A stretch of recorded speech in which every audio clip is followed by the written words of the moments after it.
गई। कहने लगी बहन मैं तेरी छोटी बहन हूं, बहन के नाते एक बात बता, माना कि मुझसे गलती हुई लेकिन मेरा उद्धार कैसे होगा, जो श्राप मिला है इससे मुक्ति कैसे मिलेगी। कहने लगी कर भलाई हो भक्ति में विश्वास जब, अगर कोई किसी का भला करने की मन में चाहना रखता है तो ये भी बड़ा शुभ होता है। अगर तू आपत्ति और विपत्ति के समय किसी के काम आ जाएगी, किसी के प्राणों की रक्षा कर दे। मन में विचार कर रही है कि एक छपकली की योनि में किसी के प्राणों की रक्षा करना ये तो असंभव है, ऐसा नहीं हो सकता, कोई छपकली किसी के प्राणों की रक्षा नहीं कर सकती। बोले अगर तेरे मन में विश्वास है तो जो काम असंभव है वो भी संभव हो जाएगा। तारा ने बदली देह जब बन गई स्वर्ग की अप्सरा, रुक्मण छपकली बन गई हुआ जन्म इनका दूसरा। अंतिम चरण द्वापर का आया, अब कथा आगे चली, पांडवों के महल में रहने लगी वो छपकली। दूसरे जन्म में तारा स्वर्ग की अप्सरा बनी और रुक्मणी छपकली बनकर पांडवों के महल में रहने लगी। पांडवों ने अश्वमेध यज्ञ रचाया, 33 कोटि देव देवताओं को निमंत्रण दिया और एक दूत दुर्वासा ऋषि जी के पास भेजा। दूत को देख कर कहने लगे पांडव स्वयं निमंत्रण देने नहीं आए, मेरी बेइज्जती तौहीन की है, मैं उनके यज्ञ में नहीं जाऊंगा, मना कर दिया। उधर यज्ञ चालू हुआ, अपनी तौहीन बेइज्जती समझी, कहने लगे मैं उनके यज्ञ को सफल नहीं होने दूंगा। अपनी माया से 5 पक्षी का रूप बना लिया और एक सर्प ले लिया। बोले विचार किया वहां जो प्रसाद बनेगा उसे जहरीला कर दूंगा, सारे खाएंगे सारे मारे जाएंगे, यज्ञ सफल नहीं होगा। इस भावना से वहीं पहुंच गए, मौका देख रहे हैं और मौका पाकर उस सर्प को उस प्रसाद की कढ़ाई में डाल दिया। कोई नहीं देख रहा था, सर पे पड़ता छपकली ने देखा, याद बहना के कहने की आई, इसे खाकर मरेंगे ये सारे, इनकी मैं अब करूंगी सहाई। अपना मरने का करके इरादा, मारी दीवार से उसने छालंग, देखते देखते सबके आगे कूद कर जब कढ़ाई में आई। जब प्रसाद बंटने का समय हुआ, सभी समीप आए, मन में विचार करने लगी आज ये प्रसाद जहरीला है, ये सारे खाएंगे सारे मारे जाएंगे, इससे बड़ा कोई मौका मेरे पास नहीं होगा, कोई समय ऐसा नहीं आएगा, आज मैं इनके प्राणों को बचाकर उस बहन के श्राप से मुक्ति पा सकती हूँ। इस विचार से जैसे ही समीप आए, दीवार से छलांग लगा दी, फड़फड़ाकर अपने प्राणों को त्याग दिया।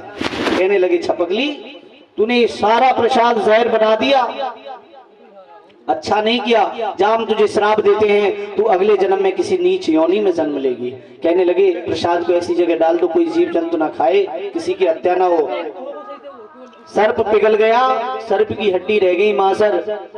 जब पलटा गया, जब नीचे सर्प निकलता है तो मन में विचार करने लगे इसमें तो पहले से ही सर्प था, छपकली बाद में गिरी, लेकिन हमें इस बात की कोई जानकारी नहीं थी। कह रहे छपकली तूने हमारे प्राण बचाए लेकिन हमें कोई जानकारी नहीं थी, जो श्राप दे दिया वो झूठा नहीं होगा, मिथ्या नहीं होगा, लेकिन जा हम तुझे एक वरदान देते हैं, तू किसी राजा के यहाँ जन्म लेगी लेकिन तेरा पालन पोषण किसी नीच घराने में होगा। कर्मों का लेखा जोखा है, जो किया है उसको भुगतना पड़ेगा। कर्मों के अनुसार एक बनेगी रानी और एक बनेगी मेहतरानी। कहने महाराज जी वही कन्या है, वरदान के कारण ये आपके यहाँ ही है लेकिन श्राप के कारण ये आपके यहाँ नहीं रह सकती। राजा हाथ जोड़कर खड़ा हो गया, बोले महाराज कोई ऐसा उपाय बताओ ये कन्या हमसे अलग हो जाए, हमें कोई दोष ना लगे। विद्वान कह रहे हैं तो कारीगर बुलवाओ, काठ का बक्सा बनवाओ, सोने हीरे जवाहरात से भर दो, कन्या को बिठाओ दरिया में बहा दो। राजा ने विद्वानों के कहने के अनुसार ऐसा ही किया। जाती है संदूक दरिया में बहकर, पहुंची है काशी के पास जाई, फिरती है माया। एक मेहतर आया, एक ब्राह्मण टहल रहे हैं, कह रहे हैं अरे मेहतर कुछ बह के जा रहा है भैया, निकाल के ला। मारी है छालन, वो दरिया में आया, संदूक लेकर किनारे पे आया, तोड़ा जो ताला बहुत हर्षाया, सोना चांदी सुंदर लड़की पाई। जैसे उस कन्या को देखा कहने लगा महाराज ये धन है, इसे आप ले जाओ, मेरे कोई संतान नहीं, इस बच्ची को मुझे दे जाओ। ले जाकर के अपनी पत्नी को दिया। उस छोटी सी कन्या को देखकर कह रही महाराज कहाँ से ले आए, बताओ तो सही। सारा वृतांत बताया तो कह रही है माँ भगवती से, हे माँ मेरी आज तक गोदी ना भरी, लेकिन आज एक विनती करती हूँ हाथ जोड़कर, इसे खाली ना करना, मेरी विनती सुन जगदम्बे, मैं तेरी शरण में आई, तूने मेरी गोद भरी ना खाली करना माई। हे माँ, काम असंभव संभव कर दे, दीनों पर तू कृपा कर दे, मांगू दूध मुझे तू दे दे, इसको दूं पिलाई। माँ भगवती से कह रही है, अगर मेरे आंचलों में दूध आ जाए तो मैं इसका पालन पोषण कर सकूं।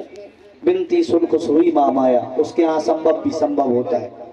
दूध आंचलों में फिराया, उसने मन मनमोद बनाया, लड़की को दिया पिलाई। बोली सच्चे दरबार की माँ भगवती की ऐसी कृपा हुई, मैत्रानी के आंचलों में दूध आ गया। रुको कह के उसे बुलाती, बारी उस पर लाड लड़ाती, कन्या शानी होती जाती, शादी के योग्य हो गई। मैत्रानी कह रही, सुनारे पति देव महाराज, अब हमारी बिटिया शादी के योग्य हो गई है, कोई सुंदर सा वर देखो और शादी कर दो। उसने काशी शहर में सुंदर सा वर देख उसकी शादी कर दी। उधर हरिश्चंद्र के महल में उसकी सास झाड़ू का काम करती है। एक दिन बीमार पड़ गई, कहने लगी मैया झाड़ू देने के लिए मैं जाऊंगी। हरिश्चंद्र राजा के महल में मैं रुको की सास, वो अपना फर्ज निभाती, वहां रोजाना जाती झाड़ू देने को। एक दिन रुको की सास को हो गई कुछ बीमारी, मने करी झाड़ू देने को, खाट में पड़ी बेचारी। आखिर रुको हाथ सवारी, चल गई झाड़ू देने, जरा ना देर लगाती, पहुंच महलों में जाती। सार पहुंच गई वहीं, चारों तरफ से करी सफाई, महल में पहुंची जाई और जाते जाते तारावत के एकदम पड़ी लखाई। याद जन्म पहले की आई, रुक को लई पहचान, बहन को पास बुलाती, यहाँ तू रोज ना आती। अपने तेज से पहचान लिया, ये तो मेरे पूर्व जन्म की बहन है। हाथ का जाला दिया, बहन इधर आ। तो वो कह रही, मैत्रानी मैं हूँ भंगिन, तुम हो रानी, कैसे पास तुम्हारे, अरे बैठो रानी साहेब नहीं है ऐसे भाग हमारे।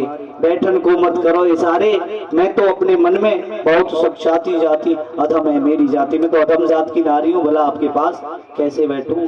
हाथ पकड़ लिया और जबरदस्ती अपने पास बिठा ली। बोले सुन, पूर्व जन्म में मैं तारा और रुक्मण नाम तुम्हारा, पिता दक्ष महाराज के तुझको हाल सुना दूं सारा। अरे नहीं आपस में बकराए, बिछड़ी मिल गई दोनों बहना, छोटी ने गिरा उचारी है, मुँह पे लाला ना कोई लाली है, और शादी हो गई साल। बोले सुन, मेरे कोई संतान ना हुई। बोले काम कर, तू माँ से आराधना कर।